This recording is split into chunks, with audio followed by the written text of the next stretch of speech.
really make a detailed kind of commentary on that. Very brief comments I make here and there to just make it plain and understandable to an average member of community. But ulama have done a great job in making the commentary on this particular dua.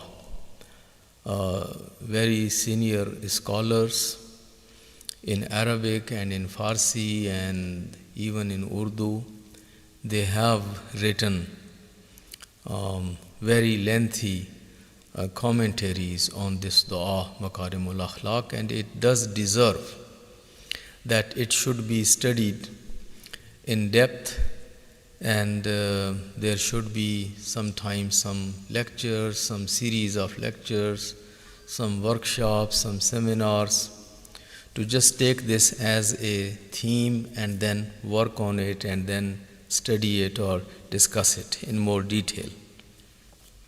Khutbas of Jum'ah don't have that much time where you can really get into all those details.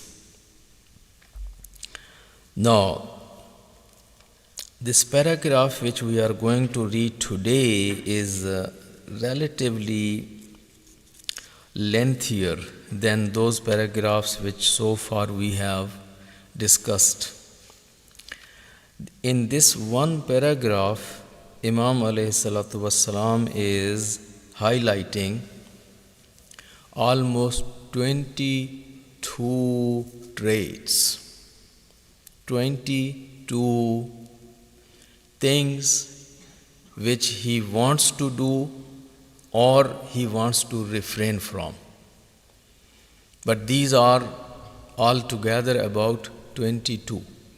So even if we just give 1 minute or half a minute to each one of them, it's too much for the Khutbah Jummah. So I was kind of debating with myself that instead of going through all these 22, just pick 10 and have some discussion and then have the other 10 the next time. But again, it's getting long, and we have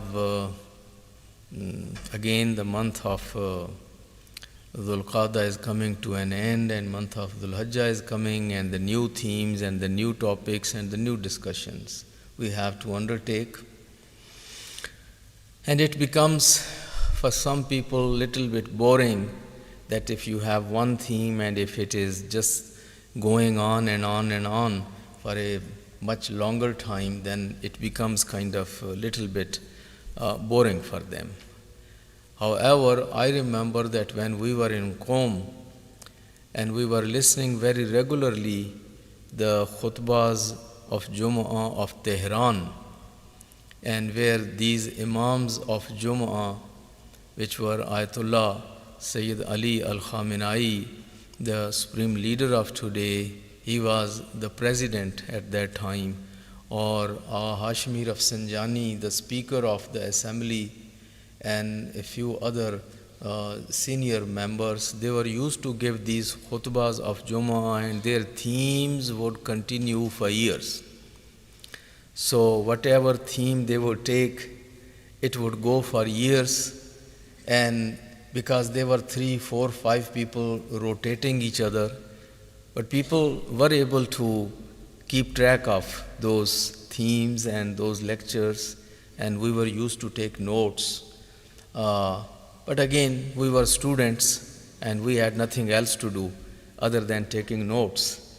But my audience in Khutbah Jummah are not those students that who will take notes and who will keep the track of all the discussions which are going on. So I have sometime that concern. Recite a salawat.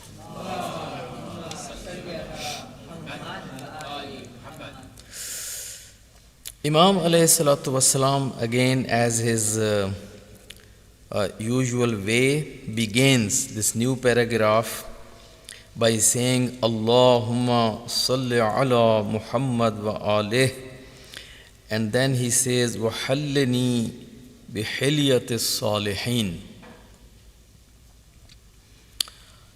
This, again, some words are such in Arabic that when they are used in other languages, particularly in Farsi or Urdu, people who don't know their background, they mispronounce them. This word hilya is very easy for any Urdu speaking one to go ahead and fix it and make it hulya instead of hilya. Because in Urdu we use the word hulya a lot. Hulya is features of some or looks of somebody. उनका हुलिया शरीफ आदमी वाला है या बदमाश आदमी वाला है, हुलिये से वो ऐसे लगते हैं. So हुलिया is very popular, very common word which we use. But this is not huliya. This is hilya, and that's why sometimes I see this book Hilyatul Muttaqeen of Allama Majlisi. Even if people have at their home, they will always refer to it as Hulyatul Muttaqeen, and it makes sense for them because they think this book explains the hulya of Muttaqeen. While it is not hulya, it is hilya. Or there is a book Hilyatul Awliya, and that is also always referred as Hulyatul Awliya. The hilya is actually zevar. It's what you call this adornment, ornaments. So this is called the word hilya. It's a plural word, but it refers to, as in Urdu, for example, the Sunni community has a book Bahishti Zevar. So it's our Bahishti Zevar, for example. Hilyatul Muttaqeen of Allama Majlisi is almost on the same lines, but he had written much before than this Ashraf Ali Thanvi, the Bahishti Zevar. Bahishti Zevar also talks on the same lines. So Imam alayhi salatu wassalam is asking Allah, adorn me with the ornament of righteous people. So that's first request he is making to Allah. He is not content only just loving the Salihin and liking the Salihin, but he wants to be one of them. And he wants to have again the same adornment which any other righteous person has, so he wants to have it too. In Arabic, there is a saying, they say, "Uhibbu salihin wa lastu minhum," and they say it with iftikhar. They say that I love salihin, but although I confess I am not one of those. That is a kind of meaning, that's very setting a low standards for yourself. That you say, I love good people, but unfortunately I am not one of them. So, when you love good people, then you should do your best to be one of them. And say that as I admire good people, I love good people, and I also try to make my best efforts to be one of them. That is the way of Anbiya and Awliya. That always aim high, always look for the improvement, always look at the role models, and then only instead of just giving them the high fives and high praise, you should also try to fall in their footsteps. That is something which is we are missing normally in our Desi communities, that we only have a list of people for Zindabad and a list of people for Murdabad. And all our job is to just beat the drum, and for the half of the people keep saying you are Zindabad, and keep to half of the other people you are Murdabad. But I am not in any of these two lists. Or I will not make sure that I should be also one of those Zindabads, and I should make sure that, God forbid, I don't fall in the list of those Murdabads. But we don't do that. My job in my life is only to praise those who are good and to condemn those who are bad. And I have no role in my own life. I don't have to make effort to be one of those good ones, or I don't have to make sure that I don't fall in the list of bad ones. This is very common tendency. But Imam alayhi salatu wasalam is teaching us that as he says, meaning I admire Salihin, but I want to be one of them. And whatever these Salihin you have adorned them with, so please adorn me also with the same. So, word is hilya. Never correct if you have this book. Sometimes people have tendency of correcting.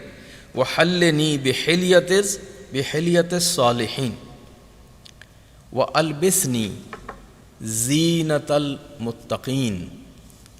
And then Imam says, clothe me in the ornaments of those God-fearing people. Whatever zinat and adornment you have provided those muttaqeen, provide me also with the same adornment and clothe me with those beautiful traits and beautiful character and qualities which you have given muttaqeen. So, one lesson what we learn here, it's good to love salihin and muttaqeen and admire them and like them. But that's not all. If literally and really we admire them, then we should try to be one of them. Then we should try to be one of those salihin and we should be one of those muttaqeen. And as whatever the features they have, whatever the lifestyle they have, whatever the conduct they have, whatever the qualities they have, then we should try to, meaning develop those looks, those qualities, those traits, those habits, how they look like.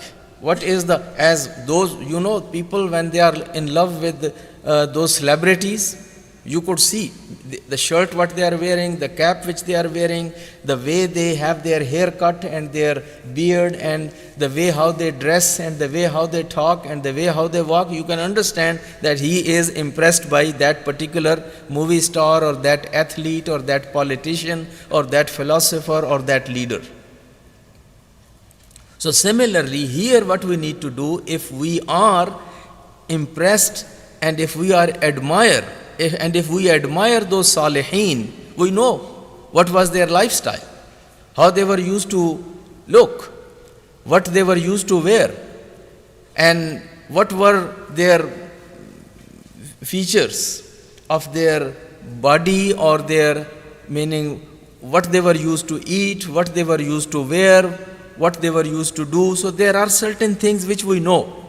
Then we should try to develop those looks, develop those traits, develop those habits, develop those characteristics of those people whom we claim that we love them and we admire them and we follow them.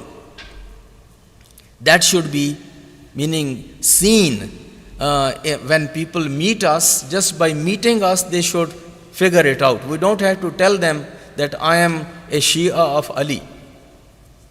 When people just meet me and if they know Ali and how Ali was, then when just by looking at me and talking with me, they should figure it out within a few minutes that this man must be a man of Ali.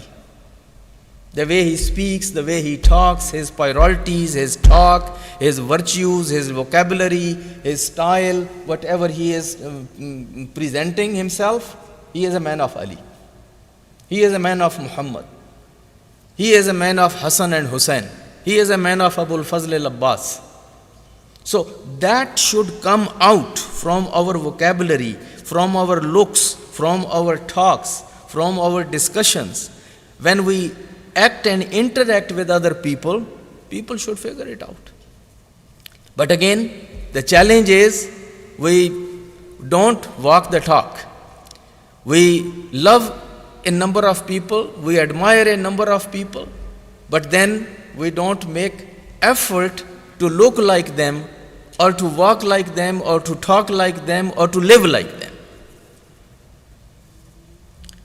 Now that was one major tamheed here, Then after that I have just a list because I will not have any time to get into the detail. So Imam says, these two things which Imam is asking, the clothing of God-fearing and the adornment of the righteous people, provide me this. Provide me this, meaning what was the libas of those muttaqeen or zinatul muttaqeen, and what was the adornment of salihin? Were they used to any different kind of fabric or a different kind of what you call, we have different cuts of sherwani, the Hyderabadi sherwani or Lucknowi sherwani or kaba of Qom or kaba of Najaf, there are different styles. So he is talking about that? No. Imam alayhi salatu wasalam means that this zinatul muttaqeen or this libasul salihin or this hilyatul salihin is actually a number of qualities, a number of characteristics, a number of what you call the practices, a number of virtues, that if you have, muttaqeen had zinat with these, and salihin, they had adornment with these. And what are those? So now Imam is counting those one after another, and only Imam can do that, meaning continuously one after another, and all these big things. The first thing what he says, what I ask you is fi bastil adl, in spreading the justice. That is the topmost priority. For Imam alayhi salatu wasalam, give me the ability, tawfiq, that I can spread the justice. And of course, it has to start first with the individual who is asking for justice. You cannot be asking this position or role to talk for justice and chant for justice and go and give and go and have a demonstration for justice and go and spread the what you call the slogans of justice, while you are the one that who is doing injustice with yourself, with your spouse, with your children, with your parents, with your Lord, with your God, with Quran, with Hadith, with your religion, and then you are in the downtown asking for justice. It's totally hypocrisy. So the first, this justice has to start with by ourselves. I need to be just with myself and with my spouse, with my children, with my family, with my parents, with my siblings, with my extended family, with my community, with my Lord, with Quran, with masjid, with community, and then of course I want to have this justice all around in the world. And the reason that we don't reach anywhere and there is no barakat and no blessings in our slogans and in our demonstrations and in our all the efforts what we do is because there is no order in it and there is no consistency in it and there is no logical order in these things. In Urdu we say that sometime हम क्या करते हैं कि घोड़े को टांगे के आगे लगाने की पीछे हम पीछे लगा देते हैं, घोड़ा पीछे और टांगा आगे, and it's not going to work. So same is again these empty slogans of justice and all those other things which we try to go and do, but because we don't have the qualification for that, we don't have that blessings from Allah subhanahu wa ta'ala, because nothing happens until Allah blesses it. And Allah blesses only when it is on the right foundation. The niyat is khalis, the amal is khalis, and it is again in the same, in the logical order. So the first thing which our imams have taught, and this is again coming from Quran, the topmost agenda for all the anbiya and messenger was لِيَقُومَ النَّاسِ بِالْقِسْطِ, Surah Al-Hadid. Why did Allah send His prophets? He says from Adam to Khatam. The reason which Allah sent the prophets and books and revelation and deen and iman and everything لِيَقُومَ النَّاسُ بِالْقِسْطِ, so that people can have justice. So justice is the topmost priority. And that was the topmost priority of our Prophet, and our Imams were known for that they were always used to call for justice. Imam Amirul Mu'mineen Ali ibn Abi Talib alayhi salatu wassalam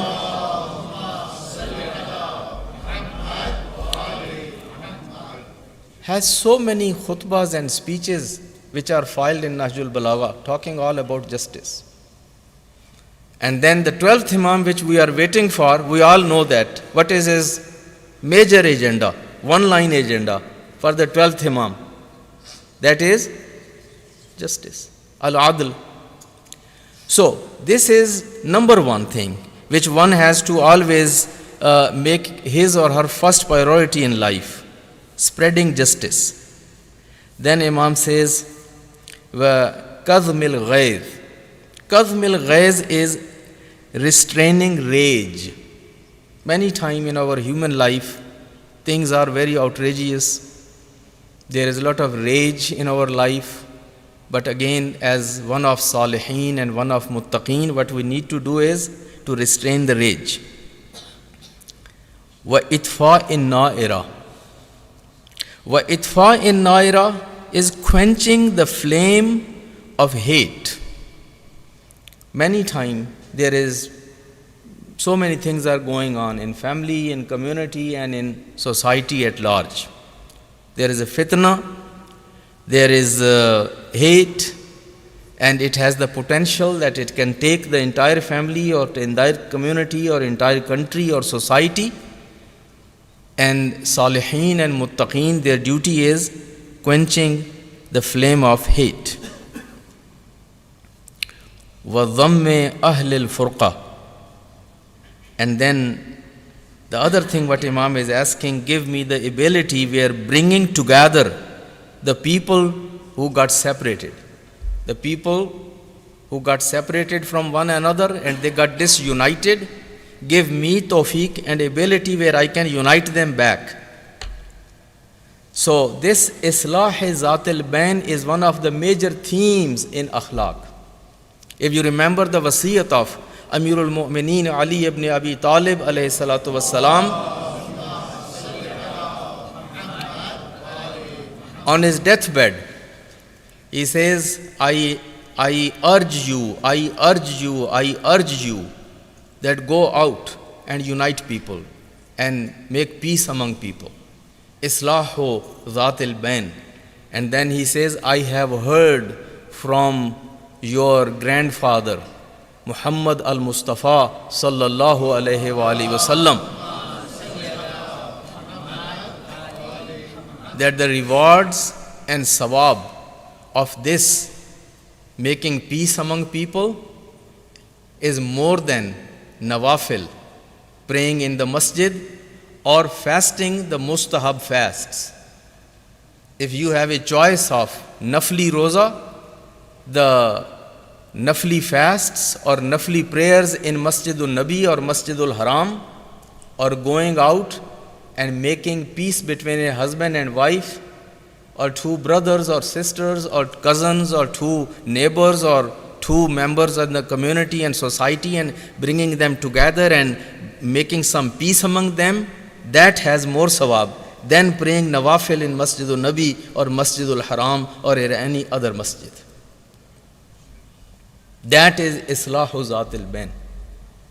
And we all can look around how much time we give for that and how much we try for that. Even we, Eastern people that who were known for those tendencies, after migrating to this part of the world, we have also become Westerners. And we say that until they don't invite us, until they don't come to us, until they don't beg us, we cannot advise them, we cannot approach them, we cannot talk to them. It is their business, and let them mind their own business and I will mind my own business. We know what's going on in families. We know what's going on in friends. And many times we pretend as we don't know.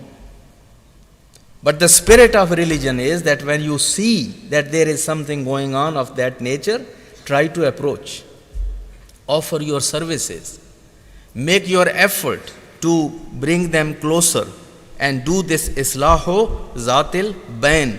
And you don't have to be always invited or given the red carpet welcome. It's a difficult job, but this is the job of Anbiya, and this is the job of Ahlul Bayt, and this is the job of these Salihin and Muttaqeen, which Imam alayhi salatu wasalam is asking. Please recite a salawat.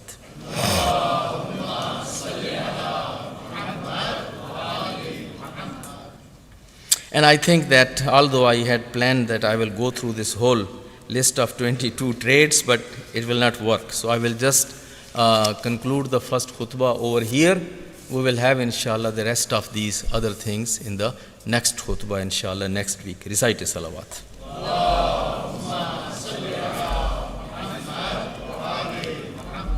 أعوذ بالله من الشيطان الرجيم بسم الله الرحمن الرحيم والعصر إن الإنسان لفي خسر إلا الذين آمنوا وعملوا الصالحات وتواصوا بالحق وتواصوا بالصبر.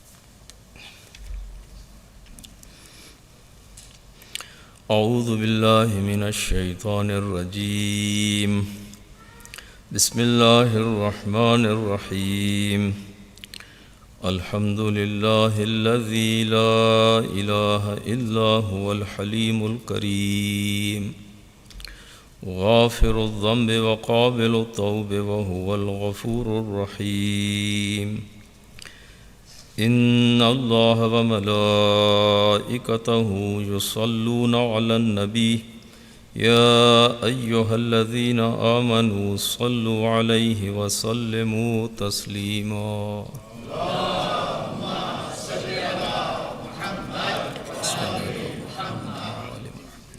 In the second khutbah of Jumma, although I don't have much time in hand, but it's important. My brothers and sisters, these crimes and cruelty or this aggression in Gaza has not gone down. Matter of fact, it has gone high and up. From the time people have felt that we have done enough for going out or raising our voice, or we have done enough to take our message to international forums, and now we should just sit back.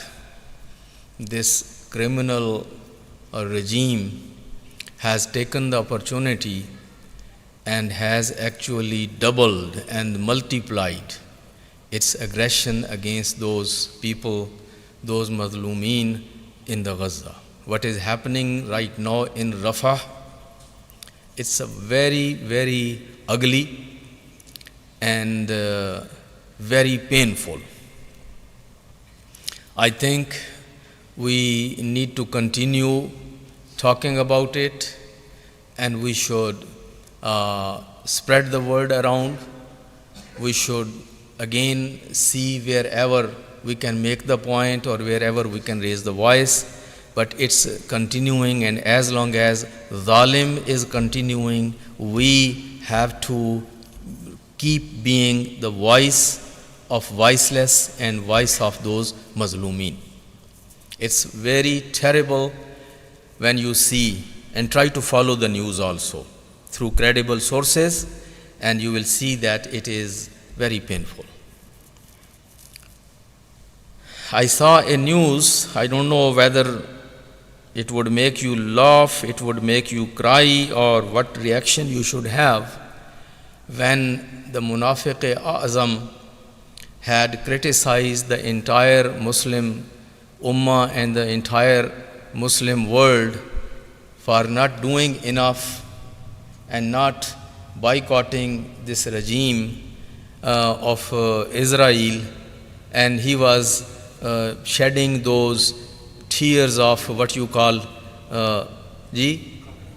crocodile, magarmach ke aansu. I don't have to name him. I think everybody knows here whom I am talking about. It's the president of the Turkey. The Erdogan was the man who has helped Israel more than anybody else. He could cut the throat. Everything is going through him.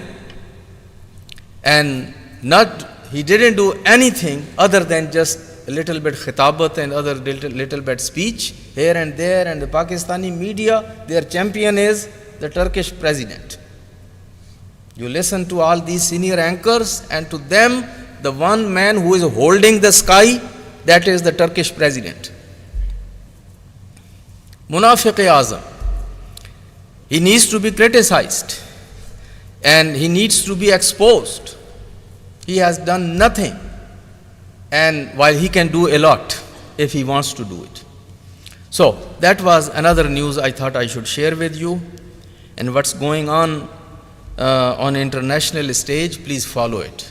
The only good development which we saw in last few days, the 3 or 4 countries that who had the heart and who had the courage to come forward in these days and acknowledge the full statehood of Palestine. The Spain, the Ireland, and Norway, and then lately Slovenia. So these are the only 4 countries. I hope that these other countries also in Europe and other parts of the world, they move forward and they follow the footsteps of these countries. So these are a few things I thought I should share with you. Aggression is going on, zulm is going on. Matter of fact, it has increased. We need to also raise our voice, and we need to make the point, and we don't need to get tired. Recite a salawat.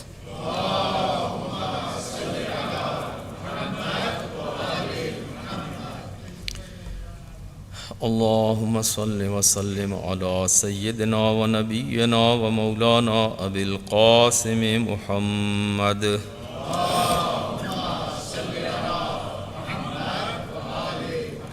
وعلى أمير المؤمنين وإمام المتقين علي بن أبي طالب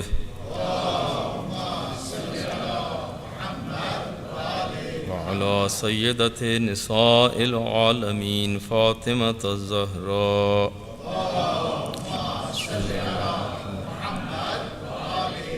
وعلى الحسن والحسين سيدي شباب أهل الجنة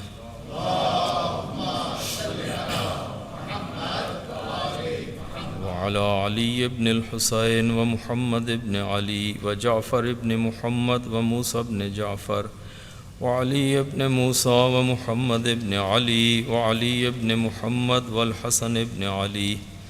اللهم صل على مولانا صاحب العصر والزمان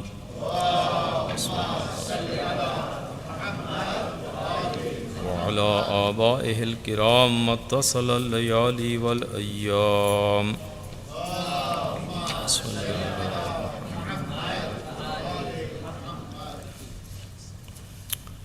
أما بعد فقد قال الله تبارك وتعالى إن الله يأمر بالعدل والإحسان وإيتاء ذي القربى وينهى عن الفحشاء والمنكر والبغي يعظكم لعلكم تذكرون.